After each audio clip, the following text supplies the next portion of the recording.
Bonjour à tous. Écoutez, on est très très heureux de vous accueillir pour ce webinaire ce matin et j'en profite pour vous souhaiter une très très bonne année à tous, pour que cette année 2021 soit un peu meilleure que l'année 2020. Écoutez, c'est un grand plaisir ce matin d'accueillir pour ce webinaire, se challenger pour la créativité, pour se démarquer, mon amie Corinne Landais, que je connais depuis très très longtemps, qui est entrepreneuse chez Idein et auteur d'un très très beau livre, manuel pour créativer en entreprise, que je vous montre, mais ça va faire partie de ce webinaire, aux éditions Eris Créativité. Moi, je suis le CEO du coup de Winbond, qui est une agence en stratégie d'acquisition de prospects, et on est toujours en recherche de nouvelles techniques, méthodes qui permettent d'aller plus loin dans les thématiques rédactionnelles ou dans la formation des commerciaux. Écoutez, on va rentrer dans le vif du sujet. On s'est donné 30 minutes et puis on répondra à vos questions en fin de webinaire. Et pour entrer dans le vif du sujet, Corinne, ma chère Corinne, est-ce que tu peux nous en dire plus sur la place de l'innovation dans l'environnement économique aujourd'hui et ce thème créativé que je crois que tu as toi-même inventé? Merci, mon cher Michel. Donc, l'innovation, aujourd'hui, on en a tous besoin. L'entreprise a besoin de se réinventer, d'innover pour transformer et s'adapter aux évolutions que l'on vit en ce moment. Innover, c'est pas avoir une idée nouvelle, mais c'est ne plus avoir de vieilles idées. C'est ce que nous disait l'inventeur du Polaroid. Et donc, aujourd'hui, l'innovation est souvent mise sur la technologie, alors qu'en fin de compte, elle fait partie de tous nos univers dans l'entreprise, que ce soit l'organisation, le management, la comptabilité, la gestion d'équipe. On en a besoin partout, on a besoin d'avoir des idées nouvelles.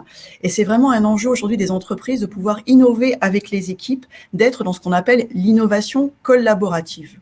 Et les individus le demandent. Il y a une étude qui a été faite par Innovacteur. 76% des collaborateurs demandent à ce que leur entreprise leur demande d'innover. Et pourtant, c'est pas aussi simple que ça, et c'est ce qu'on va voir dans ce webinaire. Alors, on a parlé aussi de créativité. Créactiver, ça veut dire agir avec créativité. C'est passer à l'action, avoir des idées et en même temps oser les mettre en œuvre. Et on va le développer par la suite, cette notion de créactiver, comment est-ce que j'ai des idées nouvelles et comment je les mets en place aussi dans l'entreprise. Créactiver, c'est aussi adopter une nouvelle posture, un nouvel état d'esprit, utiliser des outils et des méthodes. Et il en existe effectivement de nouveaux pour se réinventer. D'accord. Corinne, j'étais un peu surpris dans ton livre, un petit peu dès le départ, là, tu remets un peu en cause le modèle managérial en disant ça ne fonctionne plus. Moi, j'avais plutôt en tête que le management, c'était en partie réinventé et qu'aujourd'hui, on s'adaptait quand même plus aux attentes des collaborateurs. Pourquoi ça ne fonctionne plus, ce mode managérial actuel? Alors, le mode managérial aujourd'hui ne fonctionne plus. L'évolution que tu vois ou que tu vis ou que tu as dans tes convictions, Michel, c'est pas le cas dans toutes les entreprises que je peux rencontrer et dans lesquelles j'interviens. On a un management qui est culturellement basé sur le pouvoir et avec une segmentation très pyramidale dans les décisions, dans la prise d'initiative, qu'on ne retrouve pas forcément dans d'autres pays tels que les pays d'Europe du Nord. On est véritablement dans la norme, dans le contrôle. C'est ce que me disait l'autre jour dans le milieu de l'industrie. On m'en parle souvent comme quoi la norme, la qualité peut être créaticide et on croule sous les normes et donc ça crève la prise d'initiative, le fait de pouvoir faire autrement, et cette prise d'initiative est fortement remise en cause. Les 4 grandes fonctions du manager, organiser, contrôler, décider, planifier, sont volées en l'air avec notre contexte actuel qui bouge énormément. Et le plus grand danger dans les moments de turbulence, c'est pas la turbulence, c'est le fait d'agir avec la logique d'hier. Et la crise nous a mis un coup de fluo là-dessus. Moi, je vois aujourd'hui les entreprises qui sont résilientes, c'est les entreprises qui ont mis la collaboration et la créativité au cœur de leur démarche. Et c'est pas forcément le cas dans l'ensemble des entreprises. Donc, c'est véritablement de parler d'innovation, de collaboratif et de travailler avec les collaborateurs. D'accord. Tu parles dans le livre du coup de profils différents. Alors j'avais découvert ce qu'était la méthode DISC avec des profils plutôt de personnalité, et tu évoques effectivement des profils de leadership, créatif, directif, délégatif, consultatif, participatif. Et donc, j'aimerais bien que tu nous en dises un peu plus, effectivement, sur ces profils, cette carte un peu de leadership que je connaissais pas forcément et que je trouve intéressante dans ton approche et d'identifier ce mode de management par rapport justement à ce prisme de la créativité. Alors donc effectivement, aujourd'hui, donc il s'agit de stimuler la créativité. En tant que manager, c'est de stimuler la créativité de ses équipes et de pouvoir la mettre en œuvre. Sauf qu'il existe différents types de profils. Et lorsque je rencontre des dirigeants ou des managers qui me disent, ben oui, je stimule la créativité, je mets en place de la créativité dans mes équipes, il y a effectivement différents types de profils. Alors, je vais vous les présenter, je vais les mettre à l'écran, les quatre types de profils. Alors, ces types de profils que j'ai établis sont issus aussi du management situationnel et d'une étude aussi IGL sur les capacités effectivement à solliciter les idées de ses collaborateurs. Alors, je mets le diaporama et vous allez à l'écran le document. Alors, on a ce qu'on appelle le leadership directif. C'est j'agis selon mes idées. Souvent, je peux rencontrer des dirigeants qui ont fondé une entreprise et qui sont très créatifs. Et donc, pour eux, la créativité, c'est de pouvoir effectivement la mettre en œuvre, mais c'est eux qui l'infusent auprès de leurs équipes. Donc, ça fonctionne très bien sur les équipes débutantes, mais si on a des équipes confirmées, ça peut être aussi très créaticide parce qu'elles n'ont pas de prise d'initiative, elles ne peuvent pas exprimer leur créativité. Ensuite, on a ce qu'on appelle le leadership consultatif. Consultatif, c'est le manager qui demande aux équipes leurs idées, mais c'est lui qui va rester dans une posture de décision. Et j'insiste là-dessus parce que souvent on me dit oui, mais je fais du management collaboratif, je demande leur avis et en fin de compte, mais c'est moi qui continue à décider. Donc, on est dans un leadership consultatif. C'est intéressant parce que ça stimule les équipes, on leur demande leurs idées, et en même temps, elles ne sont pas encore dans l'autonomie d'action. Ensuite, on a le leadership participatif. Participatif, c'est que je m'intègre avec mes équipes et on va réfléchir ensemble et on va donc décider ensemble selon nos idées. Donc là, c'est intéressant parce qu'on fait monter aussi en compétences créatives l'ensemble de nos équipes. On se met dans une réflexion collective. Donc, c'est plutôt là, effectivement, qu'on va retrouver un management d'innovation collaboratif. Et le manager fait partie de la discussion avec les équipes. Et ensuite, on a ce qu'on appelle le leadership délégatif. Le manager va donner l'autonomie à ses équipes pour décider elles-mêmes de leurs idées, choisir, innover et les mettre en place. C'est-à-dire qu'il leur donne aussi totalement l'autonomie d'action. Donc, 4 postures que l'on a besoin de mettre en œuvre. Alors, il n'y a pas de bon ou de mauvaise posture. L'objectif, par contre, en tant que manager, c'est bien de faire monter en compétences et de faire grandir ses équipes en termes d'autonomie et de créativité. Donc, de passer progressivement d'un management leadership consultatif pour arriver progressivement à un participatif et un délégatif. Inversement, un manager qui nous dit « c'est bon, je les laisse faire, ils font ce qu'ils veulent », si on a une équipe de débutants, si on travaille par exemple à distance avec des personnes qui ne se connaissent pas, là on peut tuer la créativité. On va avoir besoin du manager peut-être pour driver, encourager, et donc qu'ils reprennent une posture plus participante dans la démarche. D'accord. Et ça veut dire que toi, Corinne, tu vas, quand tu accompagnes, je crois que tu as accompagné des centaines d'entreprises en France, c'est-à-dire que tu vas accompagner aussi le dirigeant à avoir une posture d'innovation, et c'est ce que tu évoques quand tu dis le management doit changer, doit s'adapter au contexte et à l'évolution du monde qui nous entoure. Et donc, ça veut dire que là, tu vas aussi coacher ce dirigeant. Exactement. C'est-à-dire que, par exemple, souvent, je rencontre des dirigeants qui sont très, très créatifs. En général, c'est eux qui ont eu la vision, qui ont eu l'idée, qui ont ce talent. Sauf qu'ils sont tellement créatifs qu'ils ne laissent pas la place à leurs équipes pour oser avoir des idées. Ou souvent, c'est bon, je leur ai demandé, c'est pas leur job, c'est pas leur métier, c'est moi. Et donc, ils ne sollicitent pas assez cette créativité. Donc, ce qui se passe, c'est que les gens sont plutôt dans une action d'exécution d'idées. Oui. Il n'y a pas de prise d'initiative et il n'y a pas de prise de confiance aussi dans leurs propres idées. Il y a bien une progression à avoir et c'est un accompagnement, une évolution de posture progressive à mettre en place. Donc, moi, j'invite effectivement les dirigeants à se dire, mais finalement, quand on parle de créativité dans l'entreprise, d'où viennent les idées? Est-ce que j'écoute réellement mes équipes?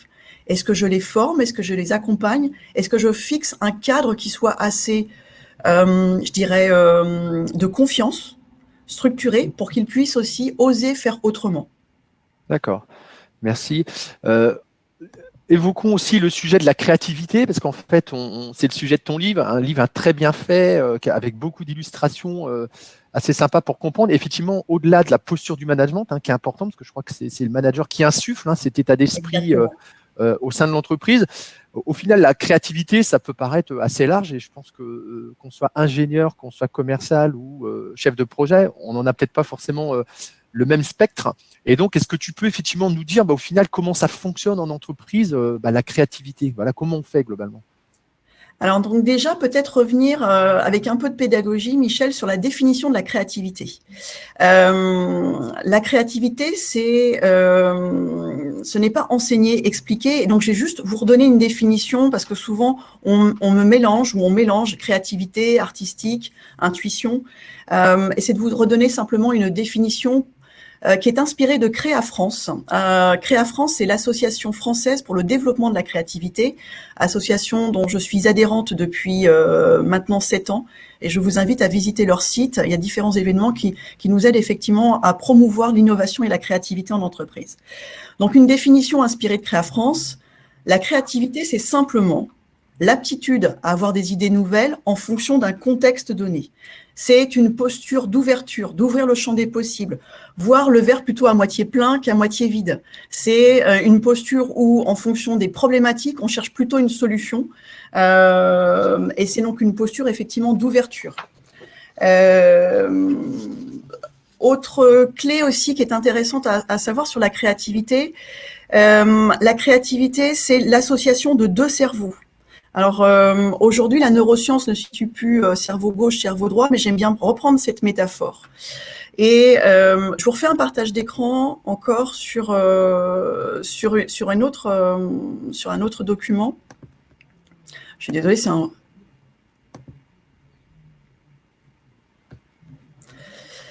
La créativité, c'est l'association de deux modes de pensée. La pensée imaginative, intuitive, et la pensée rationnelle pour pouvoir être sur la pensée créative.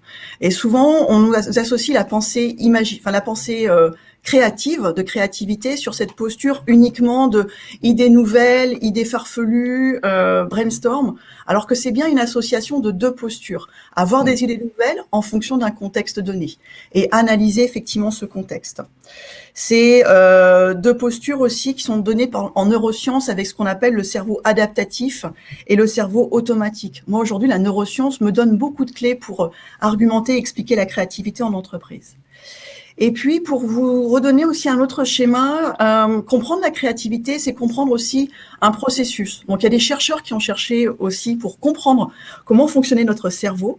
Et je vais vous donner avec un schéma une explication assez rapide. Donc, d'un côté, c'est de faire appel à son imagination, et l'autre côté, c'est de pouvoir arriver à la réalité. Et donc, comprendre le processus de créativité, c'est un peu comme un saut en hauteur.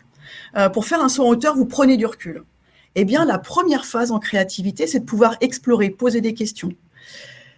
Ouvrir le champ des possibles, c'est quoi les enjeux, c'est quoi les problématiques clients. C'est une première étape que l'on fait aussi dans un processus créatif qui est de se poser des questions. L'art de la maïeutique de se poser des questions. Ensuite, la deuxième étape, c'est de partir dans l'imaginaire, ouvrir le champ des possibles. Et c'est là, effectivement, où on situe souvent la créativité. Sauf que ces idées, elles sont peut-être aussi à améliorer. Et donc là, on arrive à la troisième étape, c'est de prendre le temps de développer, argumenter et faire aboutir les idées. Quand je présente ce schéma en entreprise, il y a souvent un rapprochement qui est fait aussi avec le mode projet. Et souvent, on lance des idées sans avoir pris le temps de faire cette première phase, la phase explorée, d'analyse. Et moi, je m'aperçois aussi aujourd'hui, au fur et à mesure des différents ateliers de créativité que je peux animer en entreprise ou des séminaires de vision, la première phase, elle est primordiale pour être le plus efficient possible en phase d'imagination. La créativité ne se limite pas au brainstorming ou au fait d'émettre des idées les plus farfelues. Bien au contraire, c'est un processus, ce sont des méthodes très structurées. Merci Corinne, effectivement ça nous éclaire beaucoup. Alors on a évoqué le management, on évoque effectivement ce qu'est la créativité et puis comment on peut effectivement la poser dans l'entreprise. Dans ton livre, tu évoques aussi un élément qui m'a un petit peu surpris, c'est de dire que le top 10 des compétences qui seront demandées en 2022 donne une place prépondérante en fait à la créativité. Quel enseignement on doit en tirer globalement sur l'évolution effectivement des compétences des collaborateurs? Alors donc, ça a été effectivement donné, la créativité est remontée dans le top 10. C'est aujourd'hui, la créativité est en 3e position, devant l'esprit d'analyse et d'innovation, donc pour moi effectivement qui fait partie, comme je viens de vous décrire aussi, de la créativité, et la capacité à apprendre seul de façon autonome. Nos mondes changent très vite. On a besoin de développer cette capacité, effectivement, d'analyser, d'innover, on l'a vu en préambule, mais aussi de se renouveler, d'apprendre en permanence. Et donc, cette créativité est primordiale. Or, elle n'est pas enseignée à l'école, ou très peu. Elle n'est pas enseignée dans les programmes de management. Et hier, j'étais en formation stage 301 où je formais donc nos étudiants à la créativité. Et j'ai eu le retour de Maëlle en fin de session. Maëlle est un Master 2 en intelligence économie. Il a travaillé chez Unilever, il a travaillé chez Coca-Cola avant de réintégrer la formation stage 301. Et en fin de session, il me dit mais ta formation, elle est géniale, mais pourquoi est-ce qu'on ne nous enseigne pas ça avant pour justement être plus efficient dans nos phases de recherche et d'apprentissage et en entreprise. Donc, on a aujourd'hui un réel travail pédagogique à faire là-dessus. Et il existe aujourd'hui des très bons bouquins en management, des très bons bouquins en créativité, mais il y avait un vide pour moi en tant qu'ex-manager sur comment est-ce qu'on manage la créativité de nos équipes. Et aujourd'hui, on a besoin effectivement de revaloriser cette compétence qui est souvent associée. À l'école, on enseigne quand la créativité, quand j'en parle? C'est quoi? C'est art plastique quand tu es en 3e. Enfin, et depuis, j'en ai plus jamais fait. Enfin, non, la créativité, c'est cette aptitude, et donc c'est de réveiller ce cerveau, cette imagination. Alors moi, je connais un très bon livre en créativité à lire absolument. C'est ce qu'on évoque ce matin.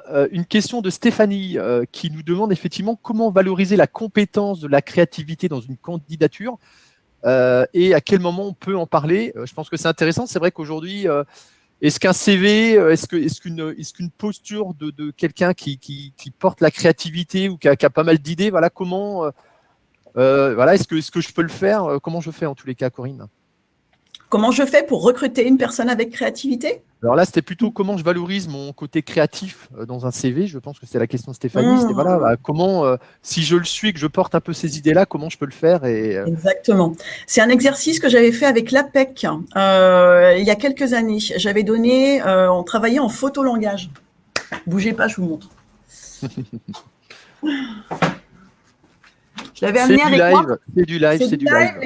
Ouais.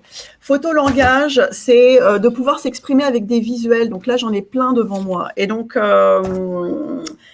eh bien, quelle est ma particularité? Comment est-ce que je me distingue? Et donc, de pouvoir trouver une métaphore pour pouvoir exprimer votre métier.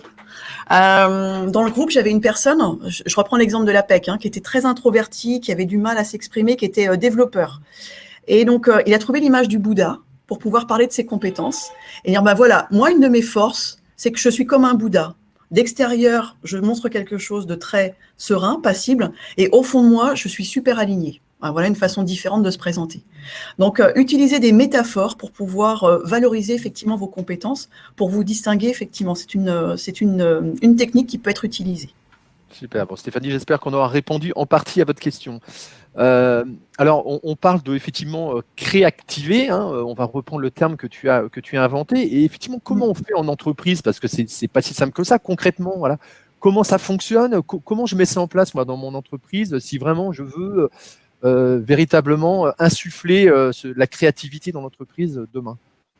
Alors, donc, c'est pratiquement la moitié du livre où on va aborder effectivement des solutions très opérationnelles, pratiques, des retours d'expérience, des témoignages qui sont faits à l'intérieur. Moi, je vous invite déjà à vous questionner en tant que manager. Quand est-ce que vous avez surpris vos équipes pour la dernière fois? Quand est-ce que vous avez managé autrement? Parce que ça vient aussi de votre propre posture. C'est-à-dire que cette notion de inciter les équipes à avoir des idées, c'est aussi se remettre en cause en tant que manager et d'être créatif dans sa posture. Un exemple concret, puisqu'on c'est aussi intéressant de partir là-dessus, c'est concrètement casser les codes de vos réunions. Alors, je sais qu'on est dans un contexte qui nous emmène à des dimensions intersidérales. Casser les codes, c'est par exemple faire des réunions en marchant. Pareil, la neuroscience prouve que notre cerveau s'aère davantage en marchant. Donc, faites des réunions en extérieur. Et je reprends ce contexte actuel. Qu'est-ce qui vous empêche aujourd'hui de faire une réunion sur une table de pique-nique dans un parc? Voilà, pour se retrouver de façon safe.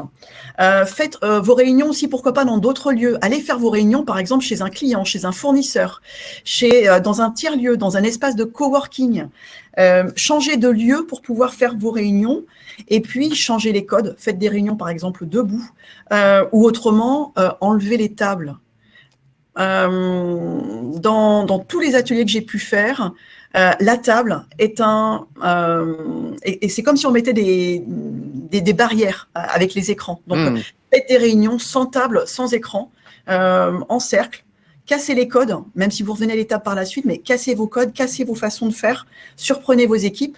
Et un dernier atout, c'est le management visuel. Utilisez des schémas, des tableaux. Faites péter le PowerPoint pour aller plutôt vers moi, je reviens à d'anciennes choses, les papers, les tableaux Velleda, mais visualisez ensemble, prenez un crayon, échangez, dessinez des schémas. Ça, c'est aussi une façon différente de créativer de façon concrète sur les réunions. D'accord, merci à toi. Alors, tu parles beaucoup aussi de méthodologie, comment réussir, les règles du jeu, comment je mets en place en fait une forme de confiance dans le groupe qui va travailler cette créativité. Alors, on fait comment alors du coup, parce que c'est vrai que ça peut paraître. On a évoqué les profils de management tout à l'heure. Ceux qui ont une sensibilité à animer et qui ont une sensibilité créative, ça va être un peu plus facile. Dans des profils un peu différents de managers, voilà, comment je crée cette confiance, comment je mets cette règle du jeu, parce qu'il y a un respect entre chacun, j'imagine, parce que quand on fait de la créativité, on ouvre les chakras, on ouvre aussi la liberté de chacun de s'exprimer. Donc, comment je fais concrètement dans l'animation ?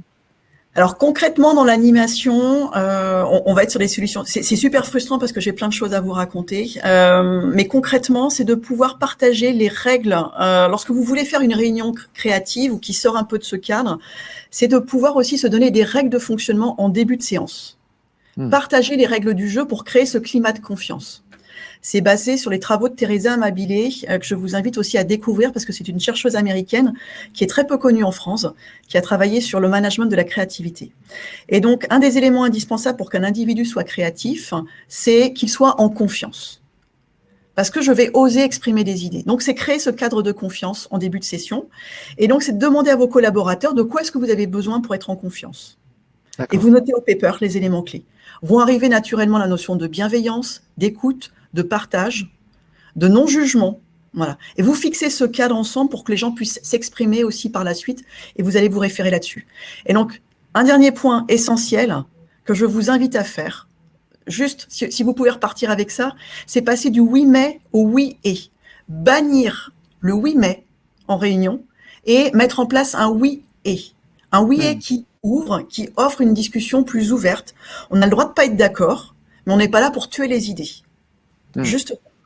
Une question d'Isabelle qui effectivement est assez intéressante, c'est comment je fais pour animer la créativité quand aujourd'hui je suis depuis quelques mois en distanciel. Voilà, ça casse quand même du coup les codes peut-être de ce qu'on peut animer. Est-ce que toi tu as une expérience d'animation en distanciel ?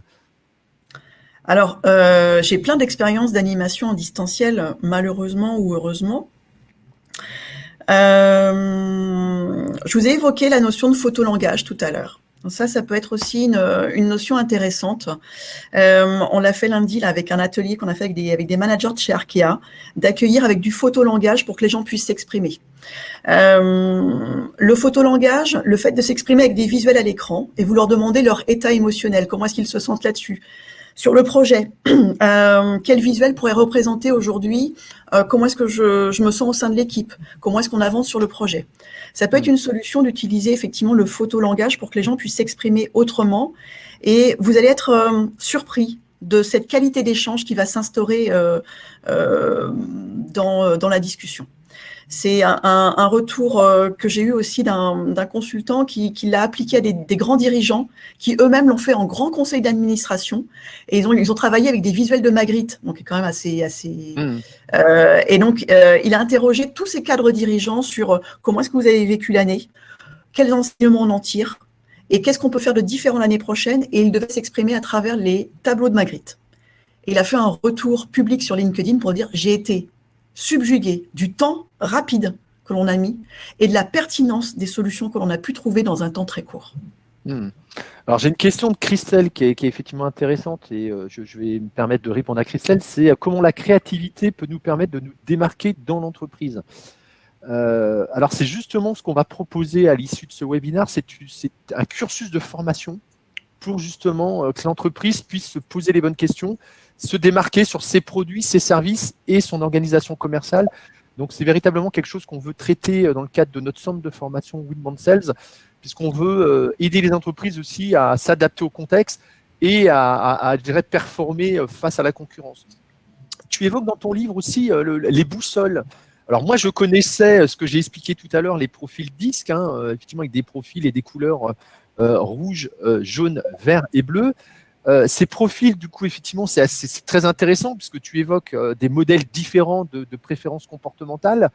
Est-ce que tu peux nous en dire plus sur ce côté collectif, individualisé, je crois que c'est le terme que tu emploies dans ton livre.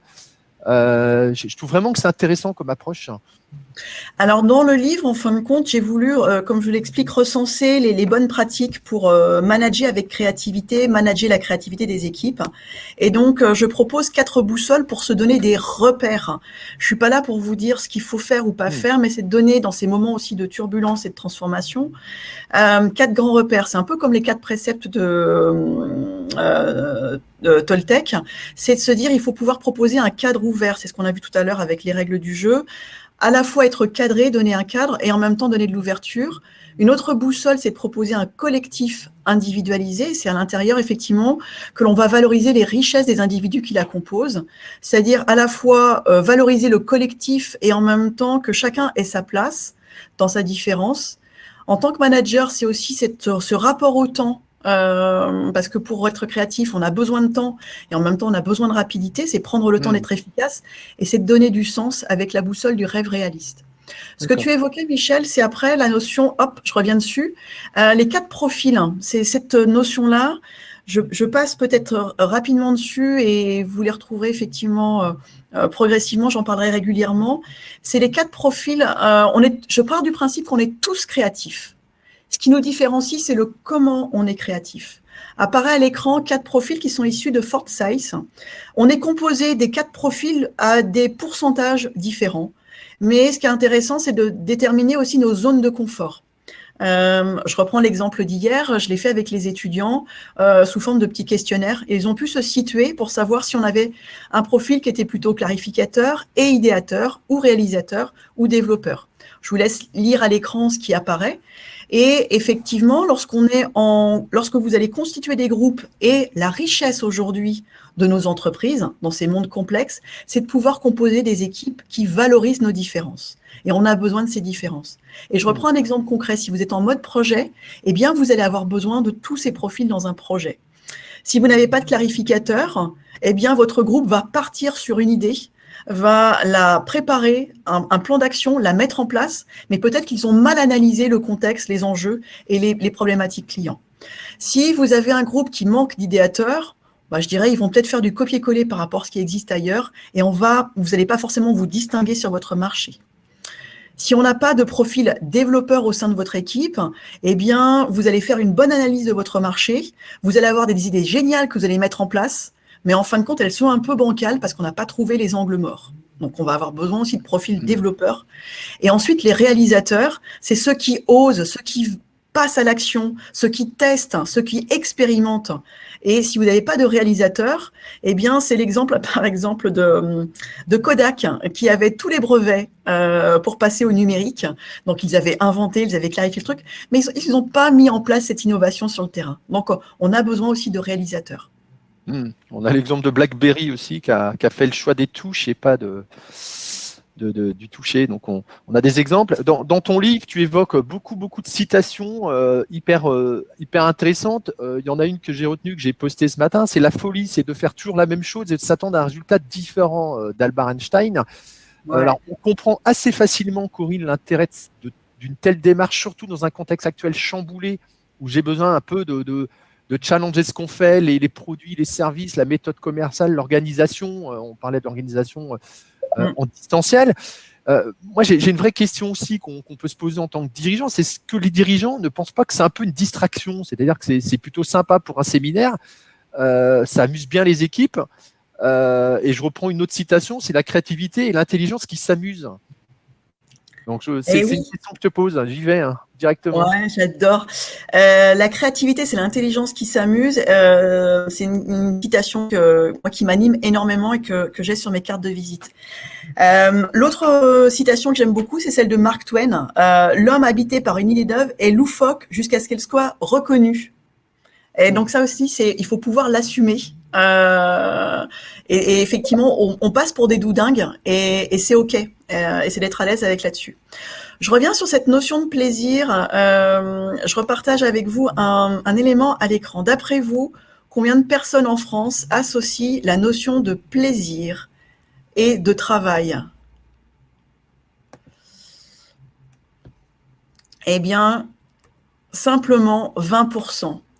On est dans un contexte culturel aujourd'hui en France où, merci Descartes, on est dans quelque chose où le travail doit être sérieux, le travail doit être labeur, alors qu'il y a une notion primordiale, c'est la notion de plaisir. Et donc la créativité, on se connecte à un cerveau qui nous amène dans un flow. Je ne sais pas si vous est déjà arrivé cette notion de j'ai pas vu le temps passer. J'étais tellement dedans, j'étais tellement bien que j'ai pas vu le temps passer. Eh bien, le flow, c'est cet état créatif où on est en pleine effusion, où on devient tellement efficient qu'on ne voit pas le temps passer et on prend du plaisir. Et donc, culturellement, aujourd'hui, Michel, c'est effectivement nos freins que l'on a à combattre. Et on dit souvent, ah, vous êtes bien amusé dans votre groupe de créativité. J'ai vu, il y a plein de couleurs, il y a plein de post-it. Ouh, c'était sympa. Ouais, c'était sympa. Mais on a super bien bossé. Et donc, c'est d'assumer, oui, j'ai pris du plaisir, mais oui, j'ai bossé. Donc voilà. Et donc, un autre élément aussi dans les travaux de Teresa Mabilé dont je vous ai parlé tout à l'heure, un élément primordial pour qu'un individu soit créatif, c'est la motivation intrinsèque. C'est-à-dire, est-ce que je suis motivé par le sujet? Un individu qui n'est pas motivé ne sera pas créatif. Et donc là, il y a plein d'études de gens très intelligents qui l'ont prouvé. Donc vous, en tant que manager, c'est de faire travailler vos équipes sur des sujets qui les motivent, ou de trouver un axe de motivation. Donc, sa notion de plaisir est primordiale. Je suis désolée d'insister là-dessus parce que, merde, quoi, faisons-nous plaisir. C'est clair. Alors, Christelle qui pose une question. Le livre, on le retrouve aux éditions Iris Créativité. Donc, vous pourrez l'acheter en ligne. Très, très beau livre. Alors, je ne te lâche pas parce que tu n'as pas répondu totalement à ma question. Vas-y. Je continue un petit peu dans l'angle qu'on évoque. C'est est-ce que, du coup, m'engager dans une voie délicate, est-ce que c'est pas s'engager, pardon, dans une voie délicate de management? Est-ce qu'on ne va pas se retrouver à discuter de tout dans cette séance de créativité? Est-ce que du coup, ça pose pas les freins à mettre en place une stratégie de créativité? Est-ce que c'est pas un cadre qui est trop ouvert et puis du coup tout le monde va discuter de tout, puis moi je vais perdre un peu le sujet? Exactement. Et ça, c'est aussi une crainte très très forte de la part des managers, cette perte de pouvoir, cette perte de cadre. Une personne qui participe à un atelier de créativité va être surpris aussi des méthodes et des outils qu'on utilise. Et souvent, le retour que j'ai, mais c'est finalement, on est quand même assez structuré. Cette notion de « OK, faites ce que vous voulez » dans les équipes, c'est pas ça, manager la créativité. C'est de donner aussi un cadre de recherche. Le fait d'inciter les personnes à oser faire autrement, c'est pas non plus leur donner les clés de la maison pour qu'ils fassent ce qu'ils veulent. Vous avez aussi un cahier des charges à donner. D'accord? Donc ça, c'est aussi primordial. Par contre, où on a évolué, c'est quand même dans cette approche, je l'ai évoqué tout à l'heure, cette approche d'ouverture, de oser faire des choses.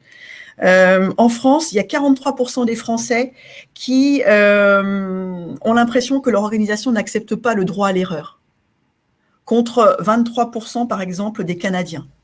C'est-à-dire que mais oui, c'est-à-dire qu'on peut avoir une injonction à allez-y, sois créatif, mais surtout vous trouvez tout du premier coup. Donc, en tant que manager, c'est de créer aussi ce cadre où les équipes vont oser expérimenter. Alors, peut-être qu'au début, pour rassurer les managers et les organisations, choisissez des sujets qui soient pas stratégiques.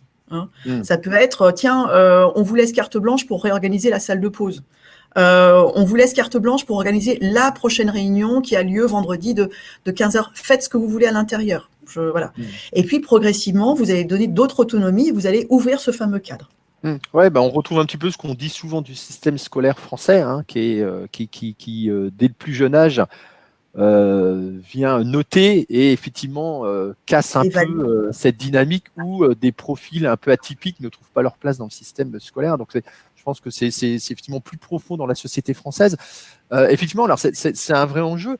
Ce que dirait un dirigeant, c'est bon, bah d'accord, je vois la méthode, je vois l'approche, et puis je pense qu'on est dans un contexte où on en a besoin d'ouvrir les chakras, mais concrètement, quel résultat je peux souhaiter obtenir sur une équipe et sur des projets que je vais challenger. Voilà, comment concrètement ça peut aboutir. Alors concrètement, ça peut aboutir sur quoi? Tout dépend du contexte que tu me donnes, Michel. Mais déjà avoir des idées, c'est peut-être, vous avez vu tout à l'heure avec cette roue des profils, ça dépend aussi dans quel contexte, dans quelle culture d'entreprise vous êtes aussi. Hier soir, il y avait un des étudiants qui me demandait, mais comment est-ce que je fais pour parler de créativité? J'ai situé dans une entreprise où personne ne parle de créativité, alors utilise des méthodes, mais n'en parle pas. Donc après, si tu veux des méthodes concrètes, ça peut être par exemple de pouvoir se dire par rapport à un sujet pour le voir différemment. Ça peut être par exemple vous cherchez des nouvelles solutions pour